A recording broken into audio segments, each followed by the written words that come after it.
Ya, shalom sekali lagi, shalom. Bapak Ibu siap untuk dengar firman Tuhan? Haleluya. Nah, tema pagi ini, judul khotbah pagi ini, kalau kita suka dengan judul, maka saya akan kasih judul firman Tuhan hari ini adalah membangun hidup kekristenan. Ya, dan nats yang saya ambil dari 1 Korintus 3 ayat 10 sampai ayat 16. Ayo kita boleh baca bersama-sama. Cuma satu ini saja. Dan kita akan coba menggali firman Tuhan ini. 1 Korintus 3 ayat 10 sampai ayat yang ke-16. Ya, mari baca bersama-sama. 1, 2, 3. Sesuai dengan kasih karunia Allah yang dianugerahkan kepadaku, aku sebagai seorang ahli bangunan yang cakap telah meletakkan dasar dan orang lain membangun terus di atasnya. Tetapi tiap-tiap orang harus memperhatikan bagaimana ia harus membangun di atasnya. Karena tidak ada seorang pun yang dapat meletakkan dasar lain daripada dasar yang telah diletakkan, yaitu Yesus Kristus. Entahkah orang membangun di atas dasar ini dengan emas, perak, batu permata, kayu, rumput kering, atau jerami. Sekali kelak pekerjaan masing-masing orang akan nampak, karena hari Tuhan akan menyatakannya, sebab ia akan nampak dengan api, dan bagaimana pekerjaan masing-masing orang akan diuji oleh api itu. Jika pekerjaan yang dibangun seseorang tahan uji, ia akan mendapat upah. Jika pekerjaannya terbakar, ia akan menderita kerugian, tetapi ia sendiri akan diselamatkan, tetapi seperti dalam api. Tidak tahukah kamu bahwa kamu adalah bait Allah dan bahwa roh Allah diam di dalam kamu? Amin. Yang berbahagia yang mendengarkan dan melakukan firman Tuhan. Amin. Nah, dalam ayat-ayat yang sudah kita baca tadi, maka saya tuh bisa katakan bahwa Paulus mengibaratkan bahwa membangun hidup kekristenan itu sama seperti membangun sebuah rumah atau bangunan. Dan memang 1 Korintus 3 ayat 16 katakan bahwa kita adalah rumah Tuhan.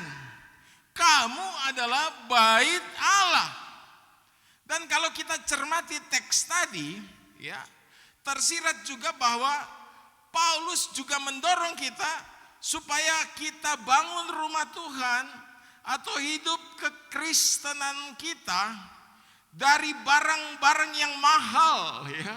Dari barang-barang yang tahan uji, ya, ada 6 bahan: emas, perak, batu permata, ya, kayu, jerami, rumput kering. Dan dikatakan bahwa pekerjaan kita membangun rumah Tuhan akan dibakar, akan diuji oleh api yang tahan uji, yang tidak terbakar. Itulah yang akan mendapatkan upah dari Tuhan. Jadi secara tersirat Paulus tuh mesti berkata kepada kita bahwa mari kita bangun hidup kekristenan kita dari barang-barang yang mahal yang tahan uji. Seperti itu. Kalau kayu, jerami, rumput kering itu kan terbakar semuanya. Seperti itu. Dengan perkataan lain, Paulus mau supaya kita bangun rumah Allah, yaitu hidup kekristenan kita dari barang-barang yang mahal, yaitu emas, perak, batu permata yang tidak terbakar, yang tahan uji. Seperti itu. Yang mengerti katakan amin. Seperti itu. Ya. Dan Bapak Ibu, seringkali kita mendengar sesuatu yang murah, jangan salah mengerti ya, sesuatu yang murah itu seringkali kualitasnya kurang bagus. Ya, maksud saya begini, misalkan barang ini biasanya di pasaran ya dijual misalkan 3 juta gitu ya. Seperti itu, 3 juta, 2 juta, 950 ribu, 3 juta, 150, ya normal itu ya, deket-deket. Tapi ada yang banting harga 500 ribu. Tentu kita bertanya, apa gerangan yang terjadi kok bisa banting harga gitu, seperti itu. Dan biasanya dalam praktek kehidupan, ya, yang harganya jauh di bawah normal itu biasanya apa Bapak Ibu? Kualitasnya sudah kurang baik. Awal tahun ini saya beli oximeter. Oximeter kita tahu itu alat pengukur saturasi ya oksigen di dalam tubuh. Kita kenal alat itu waktu pandemi COVID-19 diukur saturasi, kalau sudah 94 sudah ditahan di rumah sakit. Ya, kita pasti banyak pengalaman dengan COVID. Saya hampir mati. Menyebabkan saya bisa turun 40 kilo. Ada itu juga ya, ada kebaikan juga 40 kilo. Dari 120. Ya, sekarang jadi 80 kilo. Nah, jadi saya beli oximeter itu bukan untuk mengukur apakah saturasi saya itu ya rendah sehingga saya COVID, bukan. Tetapi saya mau pakai itu untuk olah napas. Ya, latihan napas. Tarik, lepas. Tarik, lepas. Tarik, lepas, tahan. Tahan sampai saturasinya rendah. Saya pernah sampai 30. Sampai 30, sampai bergetar-getar. Maksudnya untuk mengeluarkan hormon-hormon yang bagus. Ya, hormon growth hormon, interleukin 10 dan sebagainya, untuk membuat supaya inflamasi berkurang di tubuh, karena itu yang menyebabkan serangan jantung dan sebagainya, itu inflamasi, itu akar penyakit semuanya inflamasi, luka-luka di tubuh. Sehingga kalsium, kolesterol nyangkut di inflamasi itu, terjadi penyempitan pembuluh darah dan sebagainya. Nah, itu kesehatan Bapak Ibu. Nah, jadi saya lihat di e-commerce Indonesia, ya kita tahu semua ya, ada Tokped, Lazada dan sebagainya, ya, dan kemudian saya kaget, ada toko yang jual oximeter 8.000, padahal itu ratusan ribu ya. Saya tergoda juga. Ini zamannya orang bilang duit juga gimana ya, seperti itu. Jadi saya beli 8.000. Ya, mudah-mudahan bagus gitu ya. Pas datang oximeternya, benar saja langsung masuk tempat sampah. Sesuatu yang terlalu murah biasanya kualitasnya di bawah, kita mesti curiga. Akhirnya saya beli juga yang ratusan ribu, yang bagus. Ya, dan sampai hari ini saya masih tetap pakai.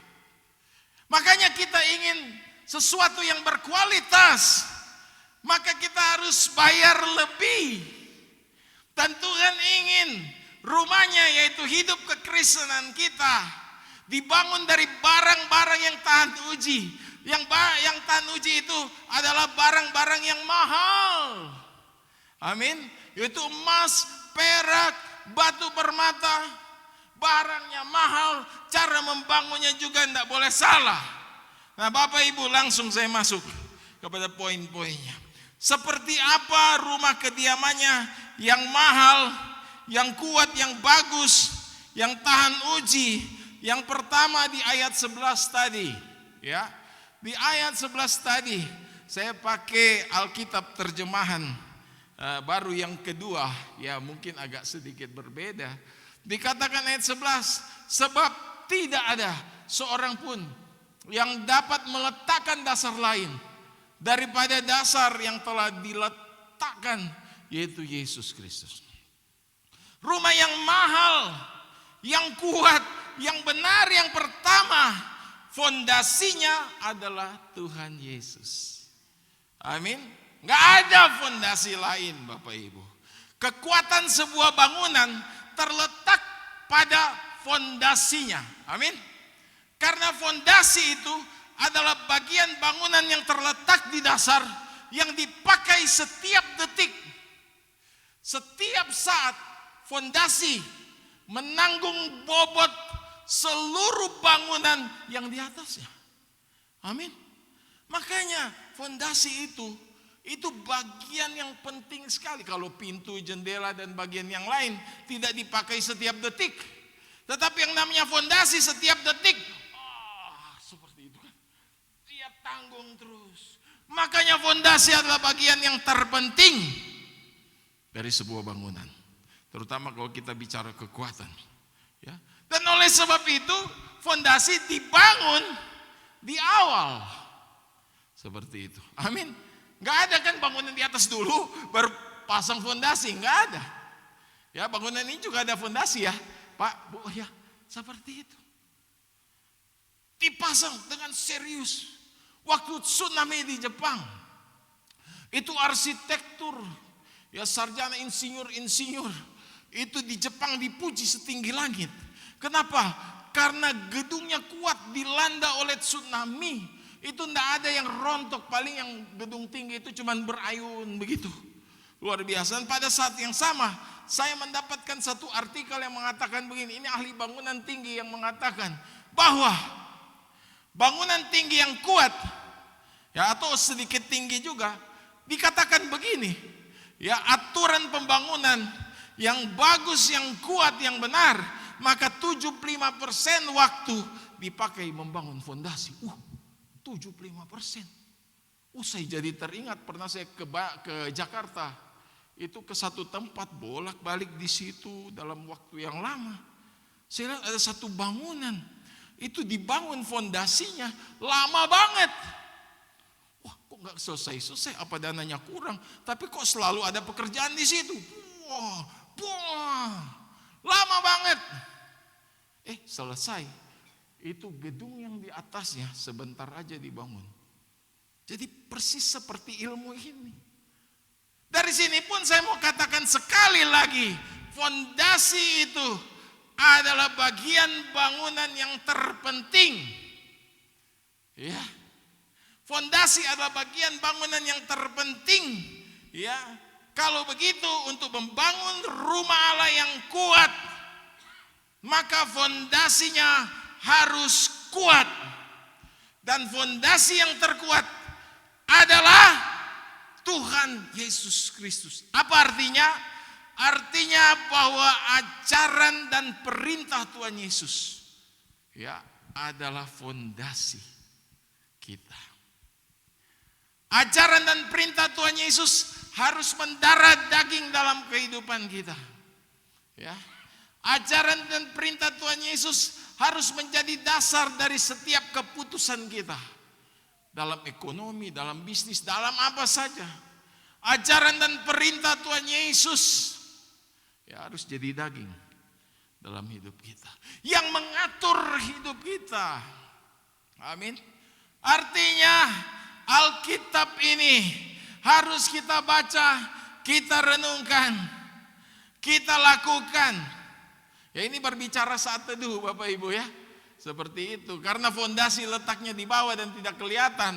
Berarti fondasi di sini berarti aktivitas rohani yang tidak kelihatan, namun menopang seluruh hidup rohani kita. Apa itu yang tidak kelihatan? Yang kita lakukan di kamar. Apa? Saat teduh, baca Alkitab, renungkan firman Tuhan. Dan dikatakan, ya, untuk fondasi yang kuat dibutuhkan 75% waktu. Berarti saat teduh jangan sebentar saja. Amin. Jangan sebentar saja. Ada pemuda, saya tanya, kamu sudah baca Alkitab hari ini? Sudah. Berapa banyak?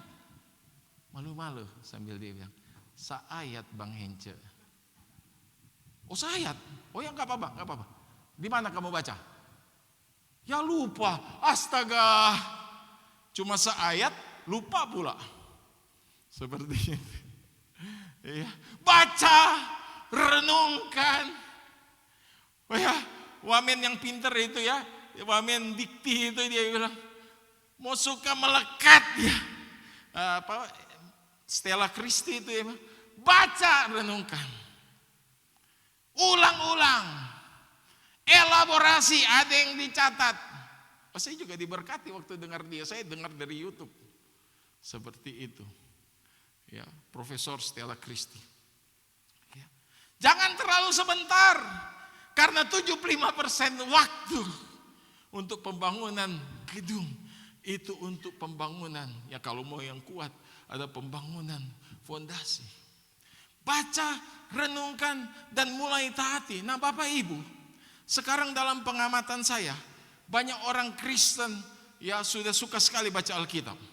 Pasti di sini saya tidak usah tanya lah. Sudah banyak yang menyelesaikan dari Kejadian sampai Wahyu. Ya kan, sudah banyak. Ya, sudah banyak sekali. Ya, pasti akan banyak yang angkat tangan kalau saya tanya. Seperti itu. Ya, tapi itu nanti Bapak Gembala saja yang tanya. Saya nggak usah bertanya tentang itu. Nah, jadi dalam pengalaman saya, orang Kristen mulai suka membaca Alkitab, apalagi dengar khotbah di YouTube. Tinggal beli berapa puluh giga, langsung ratusan khotbah kita bisa dengar. Suka baca Alkitab, suka dengar firman Tuhan, tetapi waktu ditantang untuk taat, masih tebang pilih. Seperti itu. Kalau firman Tuhan yang nampaknya menguntungkan, langsung cepat sekali. Mari kita kekul rumah itu.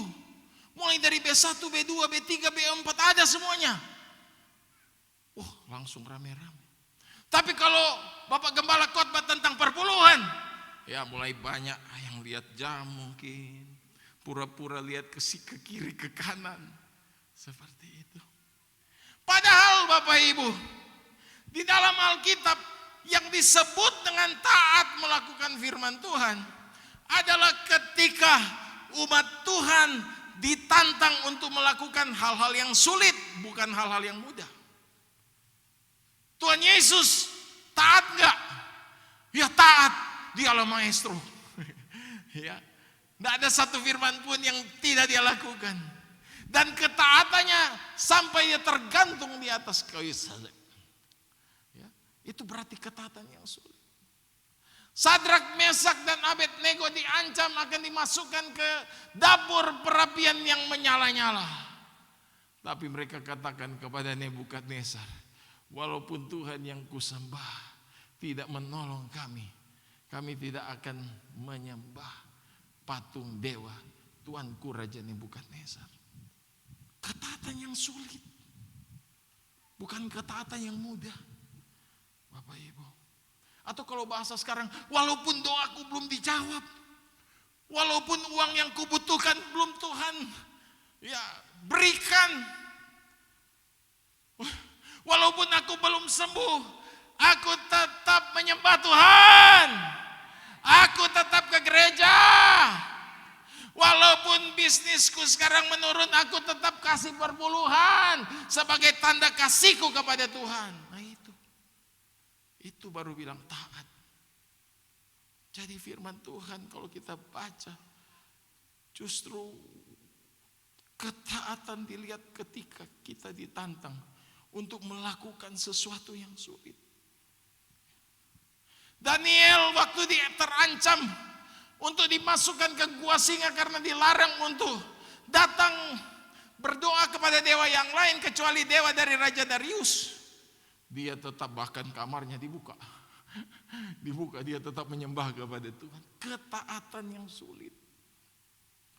Dan saya mau sampaikan, ya, bahwa di dalam kekristenan kita belajar dan kita diubahkan menjadi serupa Tuhan Yesus, bukan cuma dengan membaca dan merenungkan firman, tetapi lewat ketaatan. Ya.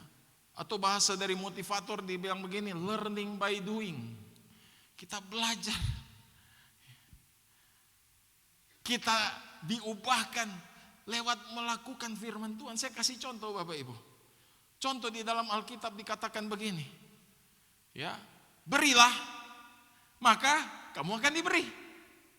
Jadi artinya begini. Kita disuruh taat dulu. Waktu kita taat, maka kita akan lihat pemeliharaan Tuhan. Kita akan sadar firman Tuhan ini benar. Dan kita akan melakukan terus. Disuruh taat dulu, waktu taat kita berubah. Sekitar 25 tahun ke atas lah kayaknya. Saya itu diajar memberi perpuluhan. Mengembalikan sebenarnya ya Pak ya. Mengembalikan. Ya. Mengembalikan perpuluhan, karena itu memang miliknya Tuhan. Itu saya diajar, banyak pendeta saya sudah dengar khotbahnya. Kembalikan perpuluhan, itu miliknya Tuhan. Bahkan banyak yang keras. Hei kamu pencuri, astaga saya pencuri ini. Seperti itu. Kembalikan miliknya Tuhan. Dan kamu akan lihat Tuhan bukakan tingkap-tingkap langit. Saya terusik dengan firman Tuhan itu Bapak Ibu. Ya. Langsung matematika bekerja, logika bekerja. 100% dipotong 10%. Tinggal 90%. Nggak cukup beli A, beli C dan sebagainya. Tapi saya mau uji kebenaran firman Tuhan. Saya ngotot beri. Waktu beri Bapak Ibu, waktu kembalikan, ternyata saya tidak kekurangan. Bahkan ada lebih, bahkan bisa menabur. Kok dulu nggak kasih perpuluhan? Kok nggak seperti ini? Akhirnya apa? Waktu lihat perbuatan Tuhan ini, tapi yang didahului oleh saya melakukan dulu, learning by doing, maka iman saya bangkit. Waktu iman saya bangkit, saya percaya firman Tuhan ini luar biasa, benar. Bulan depan saya kasih lagi nggak? Saya kasih lagi. Nah itu, kita diubahkan, bukan cuma baca, renungkan. Sampai kepala kita jadi gede. Sekarang kita mau pengetahuan apa ada di internet. Ya. Yang paling perlu sekarang itu bukan menggedekkan kepala, tapi menggedekkan hati untuk melakukan firman Tuhan. Kita diubahkan waktu melakukan firman Tuhan. Iman kita bangkit dan kita akan lakukan lagi firman Tuhan itu. Sama seperti firman Tuhan katakan bahwa kita mesti ampuni dulu. Amin. Kalau kita mengampuni, maka kuasa Tuhan turun memulihkan kita. Bukan tunggu enakan dulu. Pak Gembala, Pak Jajang, nanti enakan dulu lah baru saya mengampuni. Pasti lebih pahit hati kita. Karena itu disebut akar bertumbuh. Makin diulur-ulur waktu, makin kuat akar kepahitan itu tertanam. Jadi disuruh taat dulu, learning by doing Bapak Ibu. Suatu hari ada satu kawan lama datang. Saya juga kaget, lama gak ketemu tiba-tiba muncul. Dari jauh sudah. Ya saya juga dadah. Ternyata dia mau datang ke saya dan istri. Dan dia bilang begini, Bang, saya mau cerita sesuatu ya. Oh ya boleh. Saya ini kepahitan. Wah saya diperlakukan, wah sudahlah dari A sampai Z. Ya rasanya dia itu orang paling menderita di dunia. Seperti itu. Rasul Paulus kayaknya kalah dengan penderitaan dia. Dan kemudian dia bilang karena itulah ya saya jadi susah tidur. Oh, insomnia. Saya stres, depresi. Marah-marah sendiri kalau saya marah. Kalau lagi kumat, hancur-hancur barang di rumah. Jadi kayak orang gila saya. Terus saya berdoa kepada Tuhan. Tuhan, aku ingin dilepaskan, aku ingin dibebaskan dari keadaan yang aku tidak suka lagi. Menyiksa sekali. Bagaimana caranya Tuhan? Dia tidur.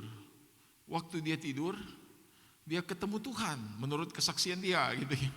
Dan Tuhan bilang, kamu mau dipulihkan maka datang kepada hambaku Hence. Tentu semua juga dipakai oleh Tuhan. Untuk kasus itu karena dekat dengan rumah saya, maka dia datang kepada saya. Tapi cabang-cabang Tuhan itu banyak. Ada Pak Gembala, ada Pak Fredrickson di sini, ada Pak Cardon, ya, dan sebagainya.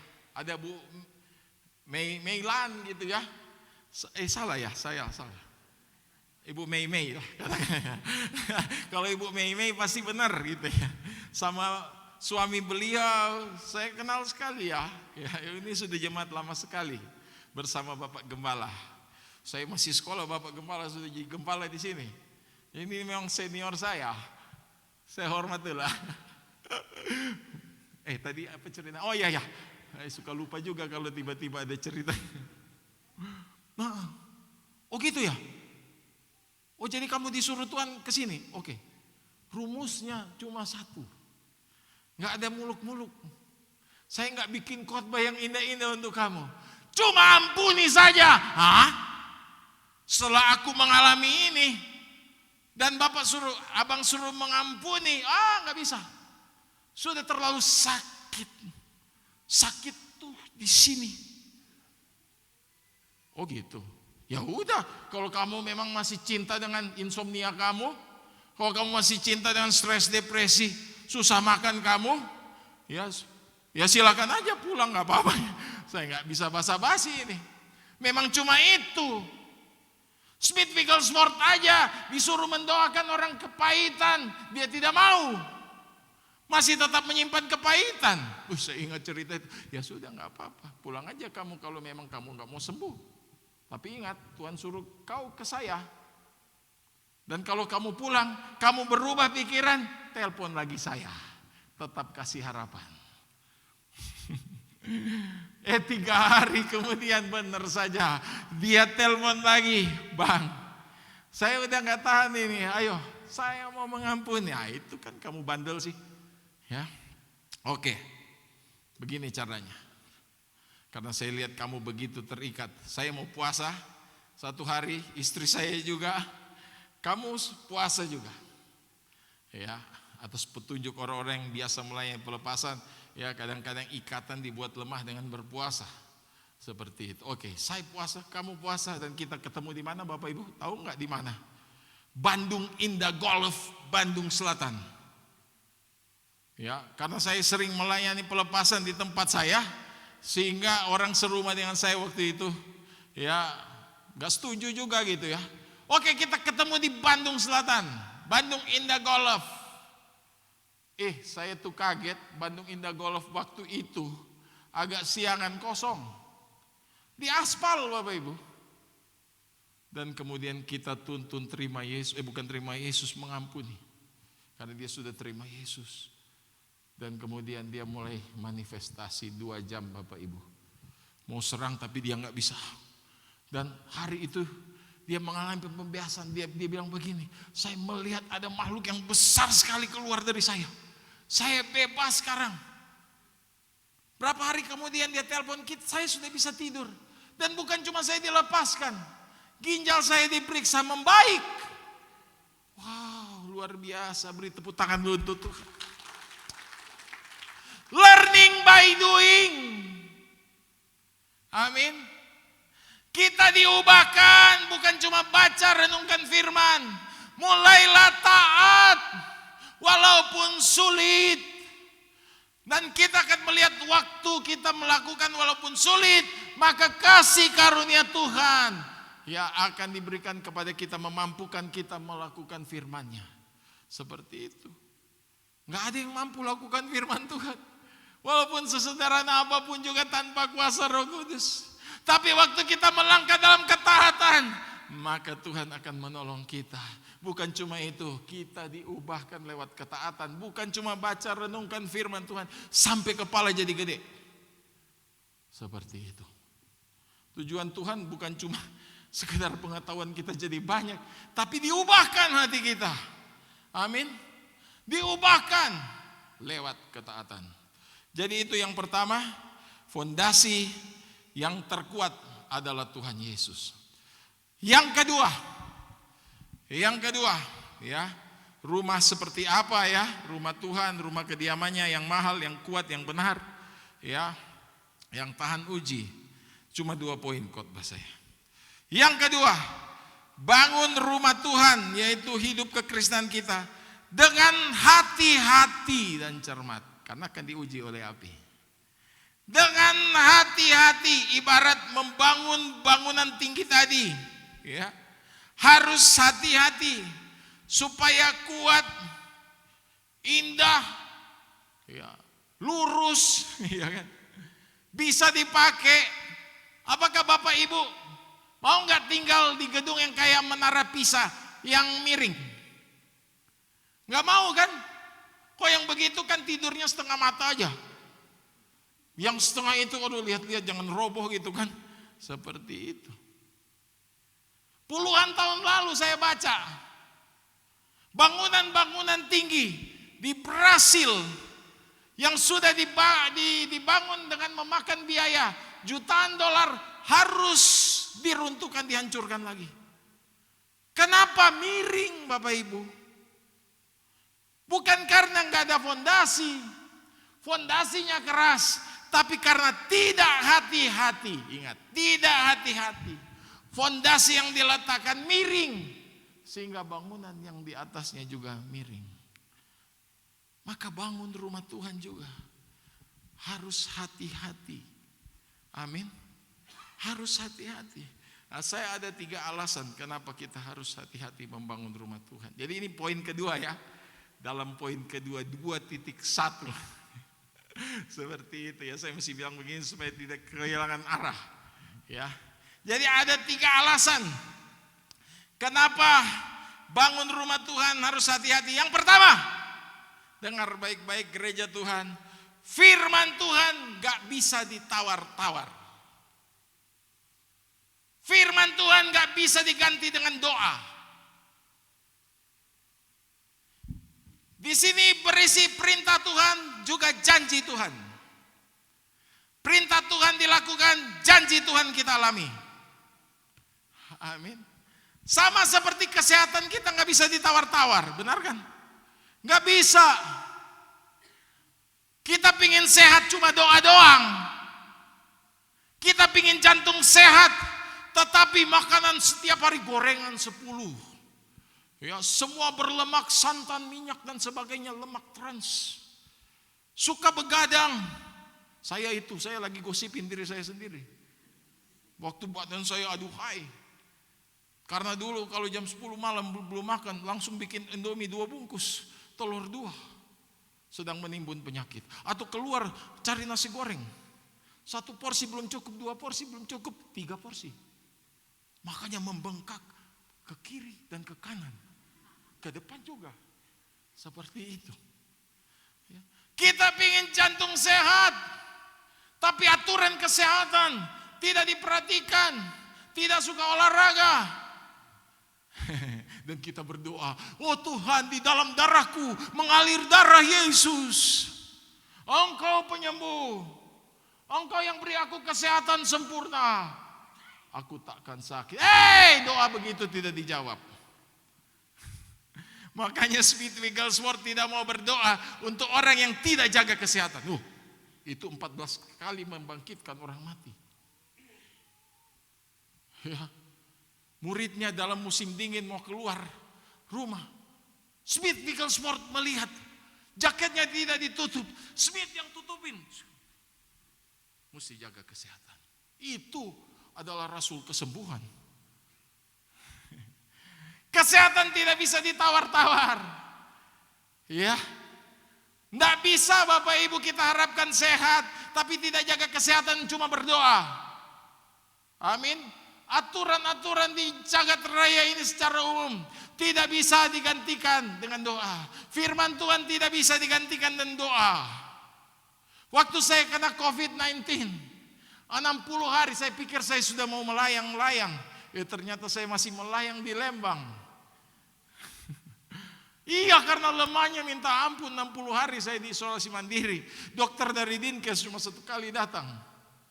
Saya iri sama teman-teman di Jakarta, katanya setiap minggu ada yang datang. Saya cuma sekali gitu. Waduh, kalau mati sendiri kan berat itu kalau COVID. Iya kan, gak ada yang nangis-nangisin. Seperti itu. Ya kan, banyak pendahulu-pendahulu kita juga meninggal dengan cara mengerikan karena harus meregang nyawa dengan sendiri. Nah, waktu COVID itu Bapak Ibu, selain sesak napas, ya, tapi saya sudah bersaksi 6 hari bahasa roh 5-8 jam terbuka paru-paru saya. Ya. Yang kedua, insomnia. Kayak orang gila itu kalau insomnia hampir 2 bulan. Saya harus minum alprazolam yang ada narkobanya baru bisa tidur. Iya. Tapi itu legal dari dokter. Seperti itu. Bukan cuma itu, badan lemes sekali. Jalan dari sini ke sini, ke sini, ke sini. Jadi lemah. Dan yang mengerikan itu adalah hipoglikemia. Gula darah turun. Saya ada alat ukur darah, gula darah. Kalau dia sudah 90, 80, 70 mulai keluar keringat dingin, 60, 50, oh Tuhan. Iman bisa rontok juga Bapak Ibu. Bisa ketakutan karena jalani sendiri. Tidak ada istri. Tidak ada anak-anak. yang mau bantu, apa maksudnya, yang ada di dekat menguatkan dan sebagainya.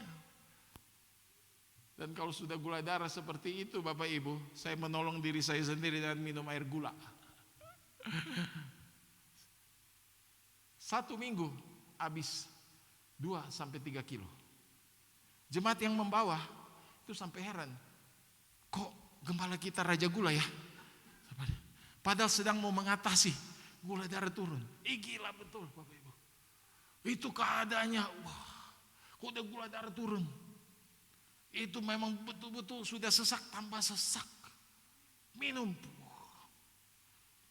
Bangun pagi-pagi jam 5 udah turun, minum. Gak ada lagi pertolongan kan. Saya telepon dokter saya di Boromeus, saya mau dirawat. Bapak, mesti ada 2 tanda bukti swab 2 kali negatif baru boleh datang ke saya. Aduh Tuhan. Seperti itu, bisa stres juga Bapak Ibu. Nah, makanya saya bilang 2 bulan yang tergelap dalam hidup saya, karena harus jalani sendiri. Seperti itu. Pertolongan dari luar gitu. Dan setelah dinyatakan sembuh, bersih maksudnya, tapi badannya super loyo, itu dibawa ke Boromeus sampai di MRI Bapak Ibu. Ginjal saya bermasalah. Ginjal saya bermasalah. Kreatinnya naik dan seterusnya Bapak Ibu. Dan dokter gizi saya mengatakan tidak bisa ditawar-tawar lagi. Cara hidup harus berubah, pola makan berubah. Dulu makan sebakul, sekarang cuman begini. Ya, dan saya kunyah pelan-pelan supaya jangan cepat-cepat dia meninggalkan mulutku gitu ya. Seperti itu. Aduh lama sekali. Pola makan, pola tidur, suka begadang. Ya, tapi sekarang jam 9-an sudah masuk ke tempat tidur, karena ternyata salah satu sumber penyakit itu. Kalau kita suka begadang, jam 11 belum tidur, maka inflamasi muncul di mana-mana. Seperti itu, tempat nyangkut kalsium dan kolesterol. Habis itu kita salahkan kolesterol. Seperti itu. Jalan tol, Bapak Ibu, kalau nggak ada lubang-lubang lancar, benar kan? Tapi pas ada lubang-lubang, banyak lubang-lubang, terjadi kemacetan. Banyak truk. Habis itu kita salahkan truk, pada lubang-lubang yang salah. Itu inflamasi itu. Itu Bapak Ibu, jaga tubuh kita supaya jangan banyak inflamasi. Banyak makan antioksidan. Apalagi di Lembang ini kaya. Ya saya nyangkut-nyangkut sedikit ke sana. Bapak Ibu.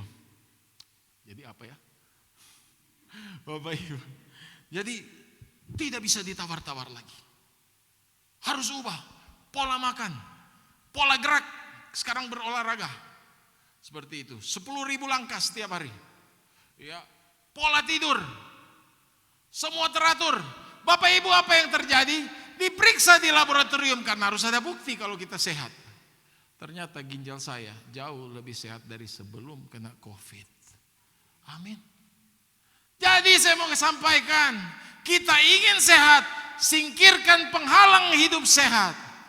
Gak bisa ditawar-tawar, gak bisa diganti dengan doa. Kita ingin jadi serupa dengan Tuhan Yesus Kristus, tapi kita malas baca Alkitab, malas berdoa. Kalau hari Minggu ada yang ngajak mancing, kita pergi mancing.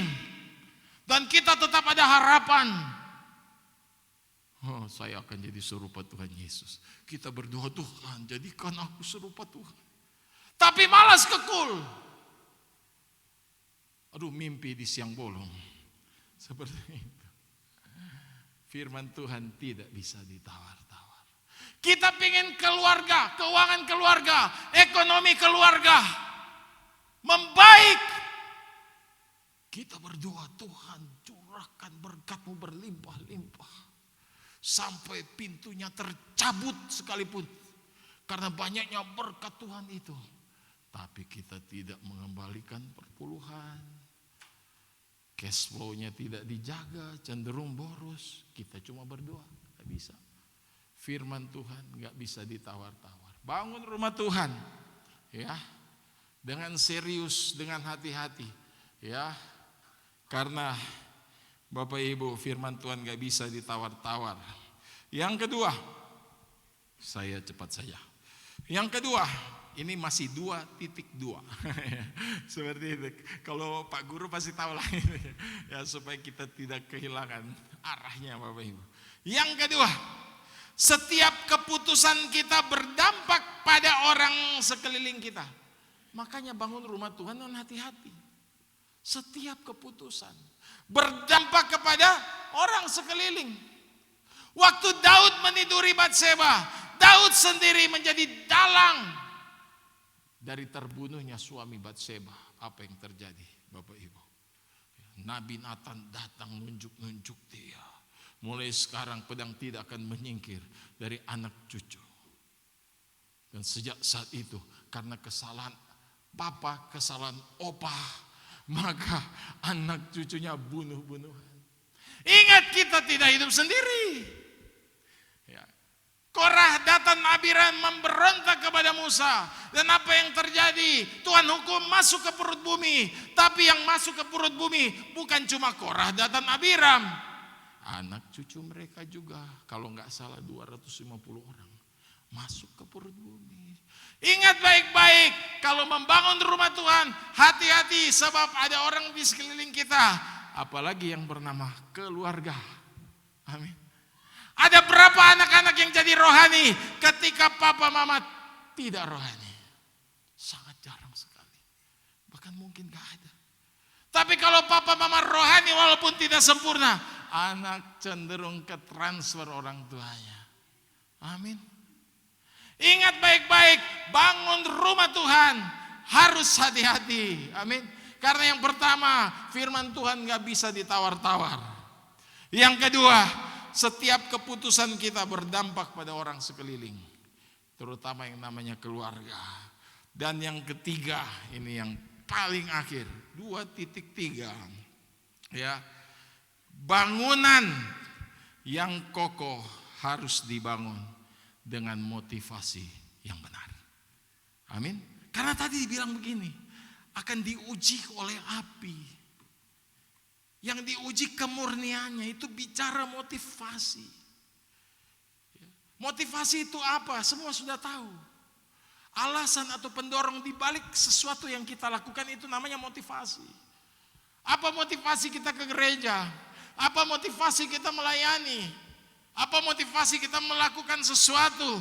Kita harus periksa karena kita bisa melakukan perbuatan yang benar tapi tidak kudus.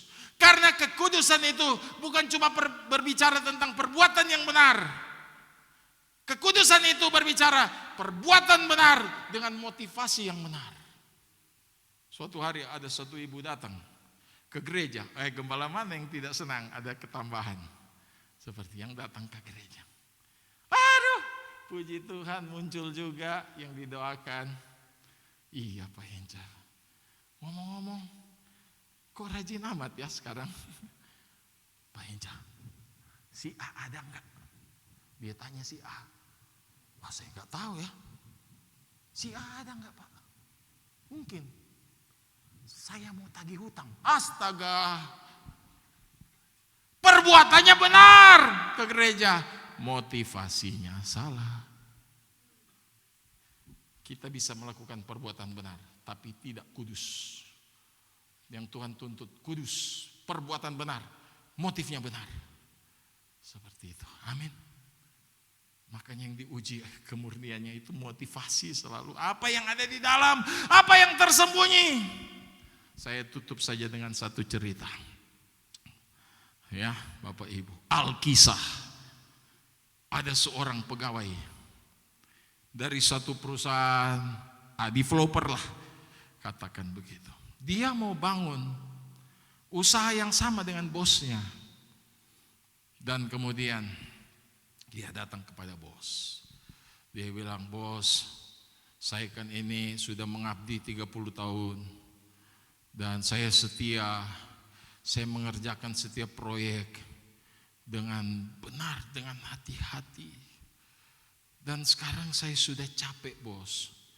Saya mau resign. Saya mau mundur, capek, pingin Banyak waktu diluangkan untuk keluarga, saya pengen piknik, menyenangkan keluarga.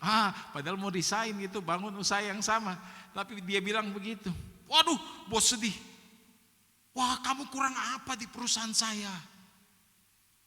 Semua keinginanmu juga saya berikan. Rumah saya berikan. Kamu butuh untuk apa, saya juga bantu. Janganlah begitu kau. Ayo kerja lagi, saya naikkan gajinya. Aduh maaf bos, saya sudah capek. Aduh bos sambil menitikkan air mata. Dia menutup matanya. Dan dia terbuka. Dan dia bilang begini. Oke. Sebelum kamu keluar, saya kasih satu proyek lagi. Ini uang cash. Wah, bosnya kaya sekali, langsung ada uang cash 5M. Bawa sana. Kamu bikin rumah untuk saya yang bagus sesuai dengan harganya 5M. Wah, langsung sejenak dia berpikir, wah saya kan mau bangun usaha ini, yang sama butuh modal juga ini. Wah, tak bisa ambil ini. Udahlah saya bisa bangun 2,5M. 2,5M masuk ke kantong saya gitu. Seperti itu. Dan dia bangun bangunan itu, dari luarnya bagus, tapi bahan-bahannya kurang bagus. Ya, semen campur pasir 1:20. Cuma cerita ini. 1:20. Kayu-kayunya mestinya kayu jati, dia ganti dengan kayu albasia. Ya, dipernis jadi bagus. Ya, pokoknya semuanya dari bahan-bahan kelas 5. Ya, campuran semen pasir juga. Wih, ngeri banget. Ya, paling itu bisa bertahan 6 bulan, kemudian agak rusak-rusak dikit nggak apa-apa gitu. Ya, saya sudah menjauh dari bos setelah 6 bulan. Ya, jadi motivasi bangun itu Bapak Ibu. Untuk dia dapatkan 2,5M, Bapak Ibu. Selesai langsung telepon, bos, mau serahkan kunci, rumahnya sudah jadi. Bos ada waktu kapan? Oke, saya datang hari ini. Datanglah dia, bos. Bos lihat dari tingkat 1 sampai tingkat 2. Wow, ditata dengan bagus halamannya. Banyak tanaman-tanaman yang indah. Ya, luar biasa sekali. Bunga-bunganya diambil dari Lembang. Seperti itu. Ada pohon-pohonan dari Lembang semuanya. Gitu. Ya. Dan kemudian bos memuji. Terdiam sejenak bos, dan kemudian bos bilang begini, kamu tahu kan saya ini kaya raya. Apa yang tak bisa saya beli? Saya rumah di mana-mana. Di Lembang ada. Di Purwakarta Cikampek ada. Di Bandung ada, Jakarta ada, Australia ada, Singapura ada, di Gaza ada, di Libanon ada, di Iran ada, di Amerika ada. Sudahlah, sudah nggak kehitung, nggak tahu siapa lagi yang tidur di sana. Sebenarnya saya kasih proyek terakhir ini, rumahnya untuk kamu. Dia senang-senangnya masem. Karena dia sudah berhasil mendapatkan 2,5M. Ya. Dan dapat rumah itu, tapi pusing kepalanya, dia tahu cuma bertahan 6 bulan. Dan setelah itu kerusakan terjadi luar biasa. Semen banding pasir 1:20. Berapa tadi? 20. Dia dapat 2,5M, keluarnya 5M lagi. Hasil pekerjaannya hancur karena motivasi yang salah. Amin. Bapak Ibu bisa tangkap ini cerita yang sudah berpuluh-puluh kali mungkin didengar Bapak Ibu, saya ulang lagi. Maka bangun rumah Tuhan harus hati-hati, terutama dalam hal motivasi. Karena kekokohan rumah Tuhan yang kita bangun tergantung dari apa? Dari motivasi kita. Ya. Kita Kita melayani, kita jadi orang Kristen, kita ke gereja motivasinya yang nggak benar, nggak bertahan lama, Bapak Ibu, seperti rumah tadi. Oleh sebab itu, Bapak Ibu, saya kembali lagi mengatakan kepada kita, ya, mengapa bangun rumah Tuhan, hati-hati. Ya, saya undang pemain musik. Ya, firman Tuhan nggak bisa ditawar-tawar. Amin. Firman Tuhan tidak bisa ditukar dengan doa, nggak bisa. Di sini berisi perintah Tuhan dan janji Tuhan. Lakukan perintah Tuhan. Billy Graham tuh bilang begini, sumber penderitaan orang Kristen adalah karena tidak tahu firman Tuhan atau tahu firman Tuhan namun tidak melakukan. Tidak bisa ditawar-tawar. Tidak bisa ditawar-tawar dengan doa 5 jam satu hari, tapi kita tidak melakukan firman Tuhan. Tidak bisa. Tidak bisa, Bapak Ibu. Ya, yang kedua, setiap keputusan yang kita ambil berdampak pada orang sekeliling. Hati-hati bangun rumah Tuhan. Dan bangunan yang Tuhan inginkan adalah motivasi kita yang benar, seperti ya yang terdapat di dalam firman Tuhan. Nanti kita baca saja sendiri. Motivasi seperti apa? Ya, yang penjelasan lebih lanjut pasti nanti Bapak Gembala yang uraikan nanti. Ya, seperti itu. Jadi itu bangun rumah Tuhan. Amin. Bangun rumah Tuhan, yaitu hidup kekristenan kita. Fondasinya Tuhan Yesus. Ajaran dan perintah Tuhan Yesus harus mendarah daging. Bukan cuma membaca, merenungkan, tapi juga melakukan. Amin. Karena kita diubahkan lewat melakukan firman Tuhan. Bukan cuma memenuhi kepala kita dengan banyak sekali pengetahuan. Yang kedua, bangun rumah Tuhan harus hati-hati. Haleluya. Haleluya.